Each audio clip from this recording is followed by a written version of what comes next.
नमस्कार दोस्तों, स्वागत है आप सभी का आपके अपने यूट्यूब चैनल जीके महात्मा में। दोस्तों आज हम बात करेंगे बहुत ही ज़्यादा इम्पोर्टेंट क्वेश्चन को जो आपके आने वाले एग्जाम के लिए काफ़ी ज़्यादा महत्वपूर्ण रहेंगे।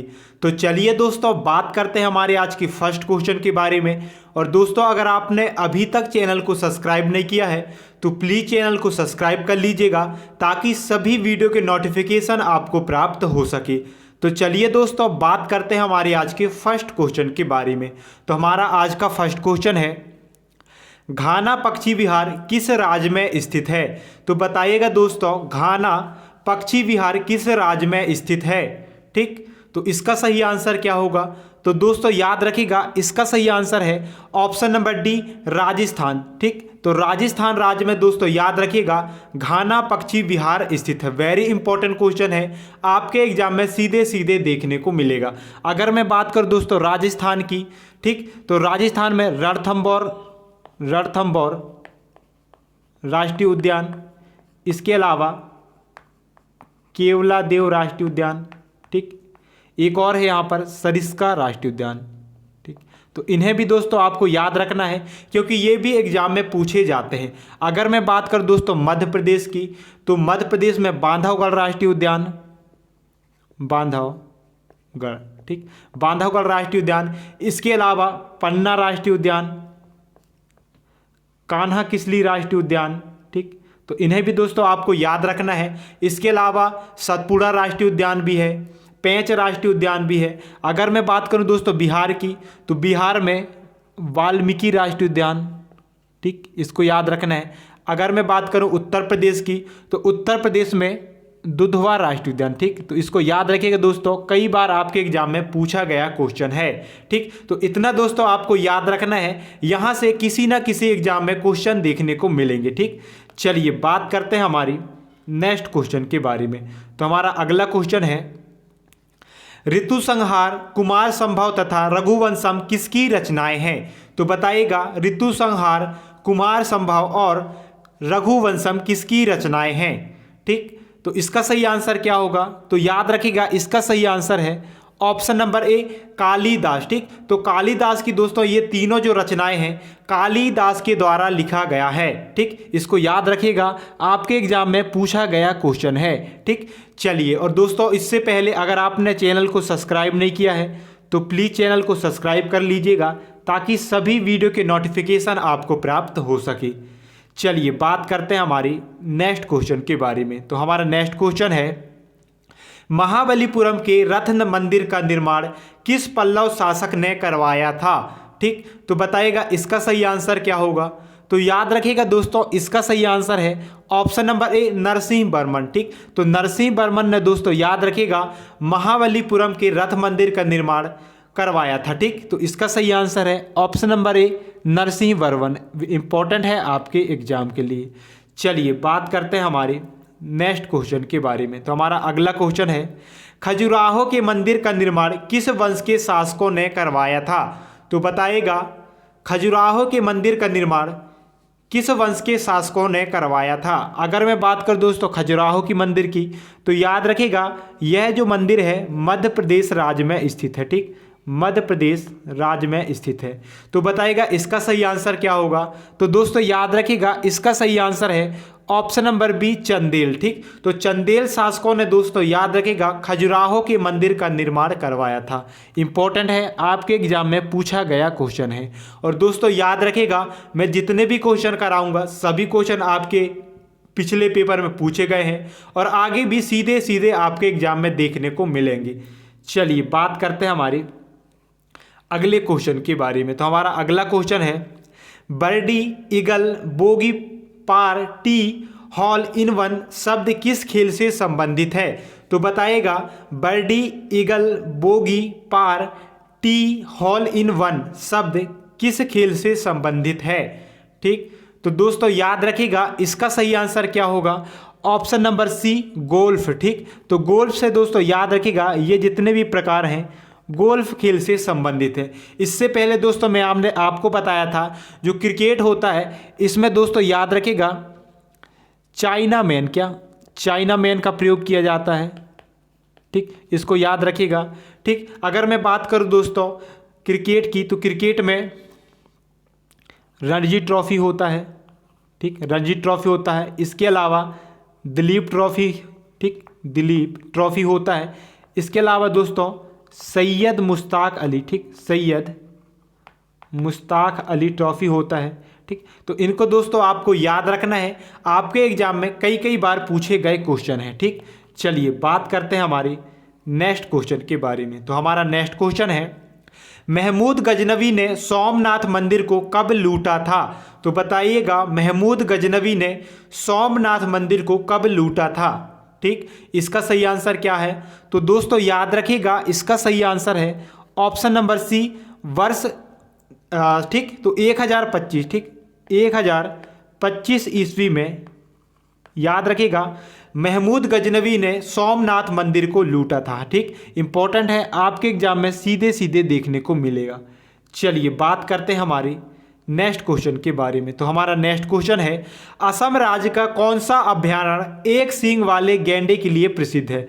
दोस्तों ये बहुत ही ज़्यादा इंपॉर्टेंट क्वेश्चन है, कई बार आपके एग्जाम में पूछा गया क्वेश्चन है, ठीक। तो कौन सा ऐसा अभ्यारण्य है जो कि असम राज्य में स्थित है, ठीक, कहाँ पर है? तो याद रखिएगा असम राज्य में स्थित है और एक सींग वाले गैंडे के लिए प्रसिद्ध है, ठीक। तो इसका सही आंसर क्या होगा? तो दोस्तों याद रखिएगा इसका सही आंसर है ऑप्शन नंबर ए, काजीरंगा राष्ट्रीय उद्यान, ठीक। तो काजीरंगा राष्ट्रीय उद्यान दोस्तों असम राज्य में स्थित है और दोस्तों याद रखिएगा एक सींग वाले गैंडों के लिए यह जो है प्रसिद्ध है, ठीक। तो इसको आपको याद रखना है। अगर मैं बात करूं दोस्तों असम की, ठीक, तो असम राज्य में और भी राष्ट्रीय उद्यान है, ठीक। तो इसके अलावा दोस्तों यहाँ पे मानस राष्ट्रीय उद्यान भी असम राज्य में है, ठीक, मानस राष्ट्रीय उद्यान है, ओरंग राष्ट्रीय उद्यान है, देहिंग पटकई राष्ट्रीय उद्यान भी कहाँ पर स्थित है? तो याद रखिएगा असम राज्य में स्थित है। इसके अलावा दोस्तों मैं आप सभी को बता देता हूँ, ठीक, रायमोना राष्ट्रीय उद्यान, डिब्रू साईखोवा, ठीक, डिब्रू साईखोवा राष्ट्रीय उद्यान, ये दोनों राष्ट्रीय उद्यान भी दोस्तों याद रखिएगा असम राज्य में स्थित है, ठीक। चलिए बात करते हैं हमारी नेक्स्ट क्वेश्चन के बारे में। तो हमारा अगला क्वेश्चन है, ओलंपिक खेलों में हॉकी को किस वर्ष शामिल किया गया था? वेरी इंपॉर्टेंट क्वेश्चन है, आपके एग्जाम में देखने को मिल सकता है, ठीक। इसका सही आंसर क्या है? तो याद रखिएगा इसका सही आंसर है ऑप्शन नंबर सी, वर्ष 1928 में। वर्ष 1928 में दोस्तों याद रखिएगा ओलंपिक खेलों में हॉकी को सर्वप्रथम जो है सर्वाधिक, ठीक, तो सर्वप्रथम शामिल किया गया था। इंपॉर्टेंट है, आपके एग्जाम में पूछा जा सकता है। चलिए बात करते हैं हमारे नेक्स्ट क्वेश्चन के बारे में। इससे पहले दोस्तों अगर आपने अभी तक वीडियो को लाइक नहीं किया है तो प्लीज़ लाइक करिएगा और सभी लोग अपने अपने फ्रेंड के पास शेयर भी कर दीजिएगा, ठीक। इसका सही आंसर क्या होगा? राष्ट्रीय कैडेट कोर की स्थापना किस वर्ष हुई थी, ठीक। तो इसका सही आंसर है ऑप्शन नंबर ए, वर्ष 1948, ठीक। तो वर्ष 1948 में दोस्तों याद रखिएगा राष्ट्रीय कैडेट कोर की स्थापना हुई थी। इंपॉर्टेंट है, आपके एग्जाम में पूछा गया क्वेश्चन है, ठीक। चलिए बात करते हैं हमारे नेक्स्ट क्वेश्चन के बारे में। तो हमारा नेक्स्ट क्वेश्चन है, चंद्रमा की पृथ्वी से दूरी लगभग कितनी है, ठीक। तो बताइएगा चंद्रमा की पृथ्वी से जो दूरी है लगभग कितनी है, ठीक। तो याद रखिएगा दोस्तों इसका सही आंसर क्या है? अगर मैं एग्जैक्ट की बात करूं तो याद रखिएगा 3 लाख, ठीक, 3,84,000, ठीक, 3,84,400 किलोमीटर, ठीक। तो याद रखिएगा दोस्तों चंद्रमा की पृथ्वी से जो दूरी है वह है 3,84,400 किलोमीटर, ठीक। लेकिन दोस्तों आपको ऑप्शन ऐसा दिया गया है जिसमें 3,84,400 किलोमीटर नहीं दिया गया है, तो आपको लगाना क्या है, ठीक। तो आपको क्या लगाना है? तो याद रखिएगा आपको 3,85,000 लगाना है, ठीक, 3,85,000 लगाना है। इसको आप याद रखिएगा क्योंकि दोस्तों 3,84,000 के नज़दीक कौन सा है? ऑप्शन नंबर सी है, ठीक। तो इसको आपको याद रखना है, वेरी इंपॉर्टेंट है, आपके एग्जाम में पूछा गया क्वेश्चन है, ठीक। चलिए बात करते हैं हमारे नेक्स्ट क्वेश्चन के बारे में। तो हमारा नेक्स्ट क्वेश्चन है, भारतीय संविधान में कुल कितनी अनुसूचियां हैं, ठीक। तो बताइएगा भारतीय संविधान में कुल कितनी अनुसूचियां हैं? ठीक।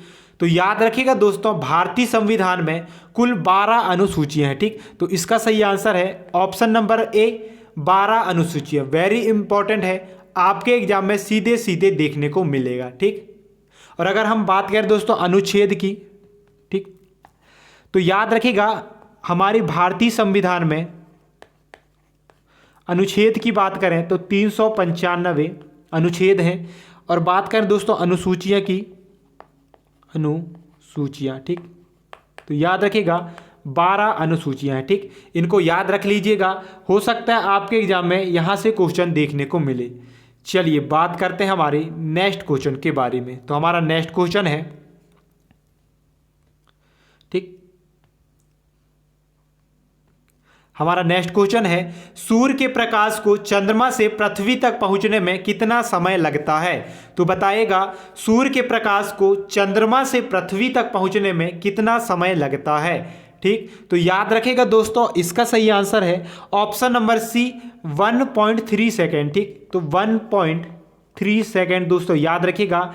सूर्य के प्रकाश को चंद्रमा से पृथ्वी तक पहुंचने में जो समय लगता है वह है 1.3 सेकेंड। वेरी इंपॉर्टेंट क्वेश्चन है, इसे लिख लीजिएगा, आपके एग्जाम में देखने को मिलेगा। ठीक, चलिए बात करते हैं हमारी नेक्स्ट क्वेश्चन के बारे में। तो हमारा नेक्स्ट क्वेश्चन है मध्य प्रदेश में स्थित पन्ना के खाने किस खनिज के लिए प्रसिद्ध है। ठीक, तो मध्य प्रदेश में स्थित दोस्तों बताइएगा पन्ना की जो खाने हैं ये किसके लिए प्रसिद्ध है। तो याद रखिएगा दोस्तों, इसका सही आंसर है ऑप्शन नंबर डी हीरा। ठीक, तो हीरा के लिए दोस्तों याद रखिएगा जो पन्ना के खाने हैं हीरा के लिए प्रसिद्ध माना जाता है। इंपॉर्टेंट है, आपके एग्जाम में पूछा गया क्वेश्चन है। ठीक, चलिए बात करते हैं हमारी नेक्स्ट क्वेश्चन के बारे में। तो हमारा अगला क्वेश्चन है जय जवान जय किसान और जय विज्ञान का नारा किसने दिया है। ठीक, तो बताइएगा जय जवान जय किसान जय विज्ञान का नारा किसने दिया है। ठीक, तो याद रखिएगा दोस्तों, इसका सही आंसर है ऑप्शन नंबर ए अटल बिहारी वाजपेयी। अटल बिहारी वाजपेयी दोस्तों याद रखिएगा, ठीक, जय जवान जय किसान और जय विज्ञान का नारा दिया है। इंपॉर्टेंट है, आपके एग्जाम में पूछा गया क्वेश्चन है। ठीक, चलिए बात करते हैं हमारी नेक्स्ट क्वेश्चन के बारे में। तो हमारा नेक्स्ट क्वेश्चन है निम्नलिखित में से किस देश को नील नदी का उपहार कहा जाता है। वेरी इंपॉर्टेंट क्वेश्चन है, स्टार लगा लीजिएगा। ठीक, तो इसका सही आंसर क्या होगा। तो दोस्तों याद रखिएगा, इसका सही आंसर है ऑप्शन नंबर ए तंजानिया देश। ठीक, तो तंजानिया देश को दोस्तों, ठीक, तंजानिया देश, ठीक, तंजानिया देश को दोस्तों याद रखिएगा नील नदी का उपहार कहा जाता है। इंपॉर्टेंट है, आपके एग्जाम में पूछा गया क्वेश्चन है। ठीक, चलिए बात करते हैं हमारे नेक्स्ट क्वेश्चन के बारे में। तो हमारा नेक्स्ट क्वेश्चन है भारत के राष्ट्रीय गीत वंदे मातरम को सर्वप्रथम कांग्रेस के किस अधिवेशन में गाया गया था। ठीक, तो बताइएगा इसका सही आंसर क्या होगा।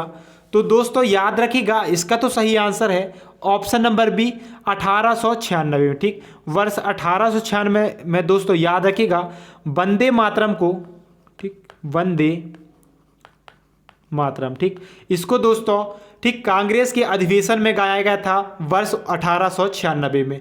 अगर मैं बात करूं दोस्तों वंदे मातरम, तो यह हमारे देश का राष्ट्रीय गीत है। क्या है, तो याद रखिएगा राष्ट्रीय गीत है। अगर मैं बात करूं दोस्तों इसे किसने लिखा है, तो याद रखिएगा बंकिम चंद्र चट्टोपाध्याय। ठीक, चट्टोपाध्याय, तो इसको याद रखिएगा, आपके एग्जाम में हो सकता है इसके लेखक पूछा जाए। ठीक, इंपॉर्टेंट है, आपके एग्जाम में पूछा गया क्वेश्चन है। चलिए बात करते हैं हमारी नेक्स्ट क्वेश्चन के बारे में। तो हमारा अगला क्वेश्चन है निम्नलिखित में से किस शहर को 7 पहाड़ियों का नगर कहा जाता है। दोस्तों स्टार लगा लीजिएगा, वेरी वेरी इंपॉर्टेंट क्वेश्चन है। ठीक, तो इसका सही आंसर क्या होगा। तो याद रखिएगा दोस्तों इटली की राजधानी रोम को, ठीक, तो इटली की राजधानी रोम को दोस्तों याद रखिएगा 7 पहाड़ियों का नगर कहा जाता है। वेरी इंपॉर्टेंट क्वेश्चन है, आपके आने वाले एग्जाम में सीधे सीधे देखने को मिलेगा। चलिए बात करते हैं हमारी नेक्स्ट क्वेश्चन की। तो हमारा नेक्स्ट क्वेश्चन है निम्नलिखित में से किस वैज्ञानिक ने सापेक्षता का सिद्धांत दिया है। ठीक, तो इसका सही आंसर क्या होगा। ठीक, तो इसका सही आंसर क्या होगा? तो दोस्तों याद रखिएगा, इसका सही आंसर है option number C, Albert Einstein ने। ठीक, अल्बर्ट आइंस्टीन ने दोस्तों याद रखिएगा, ठीक, सापेक्षता का सिद्धांत दिया है। इंपॉर्टेंट है, आपके एग्जाम में कई बार पूछा गया क्वेश्चन है। ठीक, चलिए बात करते हैं हमारी नेक्स्ट क्वेश्चन के बारे में। तो हमारा नेक्स्ट क्वेश्चन है, शक संवत को राष्ट्रीय पंचांग के रूप में कब अपनाया गया है? ठीक दोस्तों, ऐसे क्वेश्चन आपके एग्जाम में कई बार पूछे जाते हैं। ठीक, चलिए इसका सही आंसर क्या होगा? तो याद रखेगा, इसका तो सही आंसर है ऑप्शन नंबर डी, 22 मार्च